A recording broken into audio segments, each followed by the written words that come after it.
Como tomar melhores decisões com seu dinheiro? Esse é um tema quente e dessa vez eu trouxe uma especialista no assunto para falar com a gente. Vamos nessa?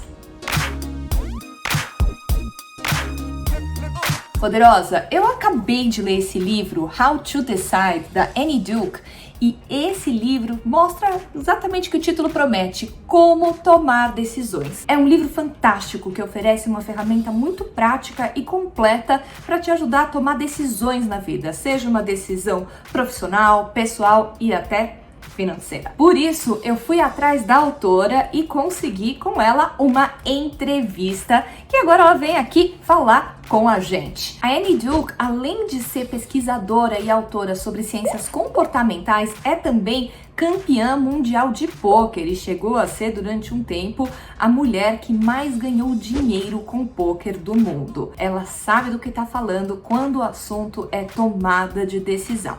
Então, com vocês, Annie Duke.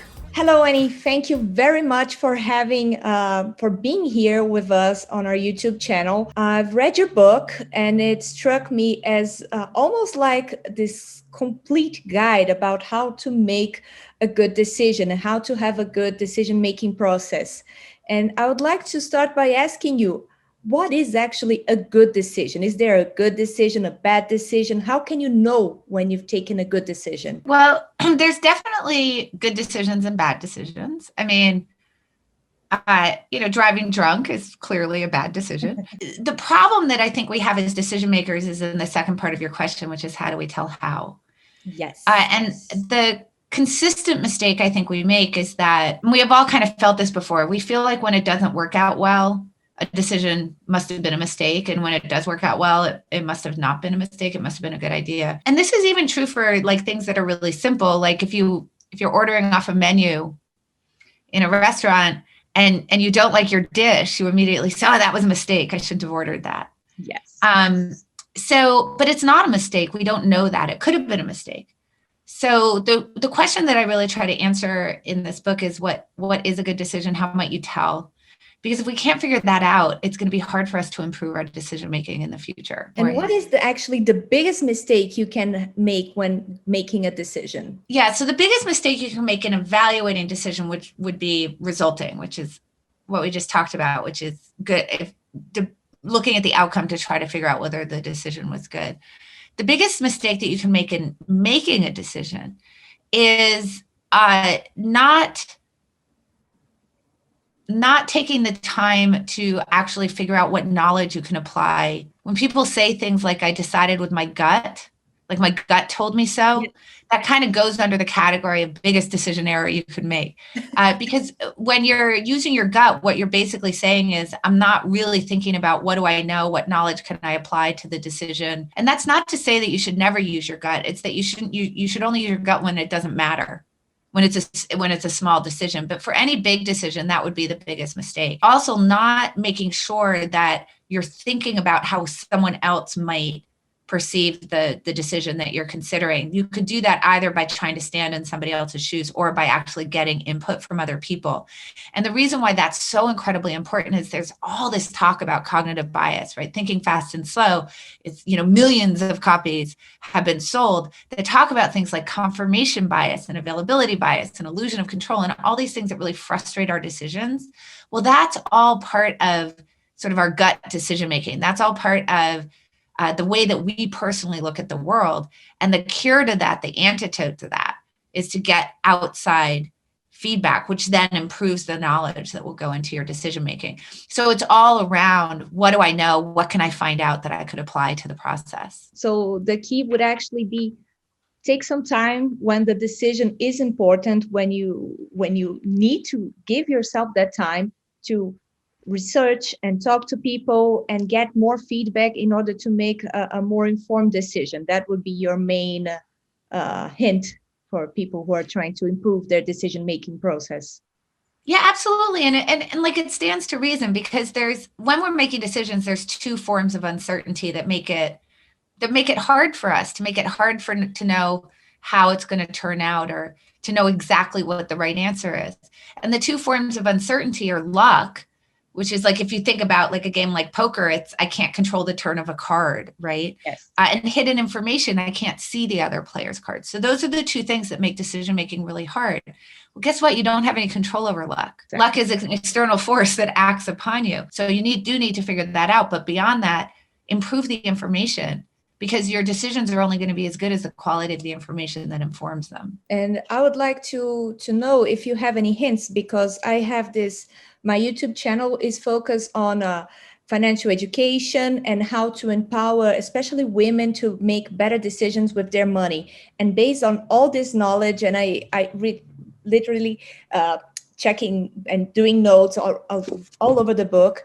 And what I wanted to ask you is, how can we apply this framework to the decision-making process in thinking about financial decisions and investment decisions? So number one is realize that when you make a decision, it's a forecast of the future.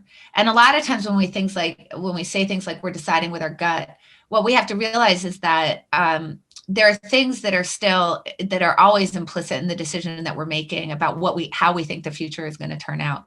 So make that explicit. And there's lots of tools in the book for how to do that. So when you're considering an option or a decision, it might be investing in a particular stock. It might be, should I index? Should I just invest in an index? What sector should I be? Because obviously you can index different sectors, So when you're making those kinds of decisions, think about each option and say, what do I think the reasonable outcomes are? What do I think the payoffs from those are going to be? And how likely do I think those are going to occur? And then also make yourself say, for that to be true, for what I'm saying is going to be true of the future, to be true, what am I saying is true now, right? So, for example, if you're going to say, I think that if I invest in this index that I'm going to earn 4%, then you need to be able to explicitly say, well, that's historical returns. And here are the reasons why I think that the world is going to continue to go that way, and actually make all of that explicit. It's going to be really, really helpful for your process and refining your decisions. It's going to make it easier for you to compare among options for sure. One of the best tools for making good decisions is to go and find out what is true of the world in general, or what has been true of the world in general for the situation that I'm considering. So particularly in something like finance, there's so many base rates available. Yes. Like I just quoted that, passive investing, the market has tended to return 4-ish%, right? Over time. The reason why I know that is I've looked historically. So this is always going to be my starting point. That's number 2. And then number 3, get the help of other human beings. Yes. That's perfect. Which is always so incredibly important. And here's the deal. When you're getting help from other human beings, tell them what your goals are, but don't tell them what you think you should do. So you want to tell them your goals and preferences. Here's my goal for my money. Here's my risk tolerance, right? That's a preference. Tell them that stuff. But then don't tell them what you think the answer is as far as what you should do. This is actually really important because they'll tend to sort of confirm whatever you say to them or find a reason why you're right.